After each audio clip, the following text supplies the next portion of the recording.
Bo'lmasa bu taraqqiyot ikkinchi sut bezi rakini keltirib chiqarib qo'yishi mumkin. Abdumjid aka hozir shu ko'p qism ayollarda ko'krakda zingsing bor ekan deyotgan. Nima shu zingsing paydo bo'lib qoldi, to'g'rilik bir tushuncha bergan bo'lsangiz. Bu da hozir shu to'y yoshidagi ham o'tir yoshdagi ayollarda shu ko'krakda sut bezida har xil o'sikishlarning paydo bo'lishi bak ko'p uchrayapti. Endi bu uniki sabablari bak jiq. Bu yerda tafsil to'xtalib o'tmay.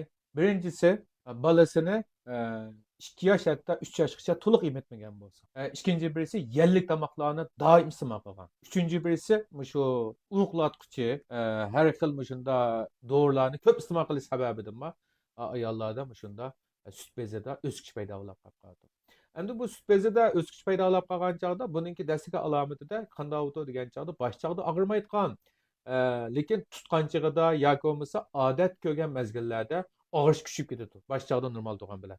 Bu ko'krakda o'sish borligini, ya'ni zingsing borligini ifodasi. Shunday chog'da sal qaramay vaqtida doktorxonalarga berib buni tekshirtinglar. Bo'lmasa bu taraqqiyot ikkinchi sut bezi rakini keltirib chiqarib qo'yishi mumkin.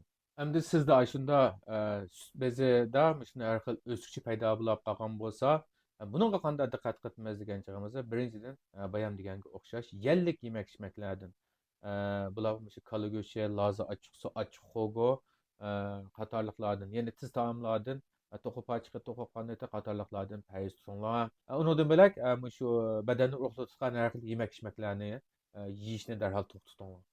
Bunun o'zima hormon turidagi narsa bo'lib, sut bezininki o'sishini ham ko'paytirib o'tishi mumkin. Tug'ut yoshidagi shu ayollar farzandlaringlarni to'liq emitishga kafolatlik qilinglar.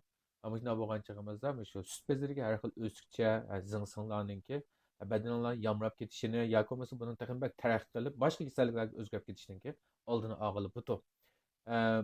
Dorilardan bo'lgan chog'imizda yenik tipdagi odatdagi zingsing, ya'ni shu o'sikchilarga odatda shu majuni o'shba tibobatning dorilardan majuni o'shba, munzi javhari, yana birga shu qo'yninki bo'yam bezini chiqargan bir xil bazi bor.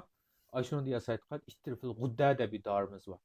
Shu dorilarni tabibning yangi berib elib iste'mol qilsanglar 15-20 kun ichida tamoman odatdagi ko'krakda paydo bo'lgan ayollardagi sut beziga har xil o'sikchilarni tamoman yo'qotib bo'ladi. Men her kuni noche tibobat o'limini so'zlab o'tibman. Kanalga yoqqan bo'lsa, g'anju qilib anglar. Yurak bir qanlar.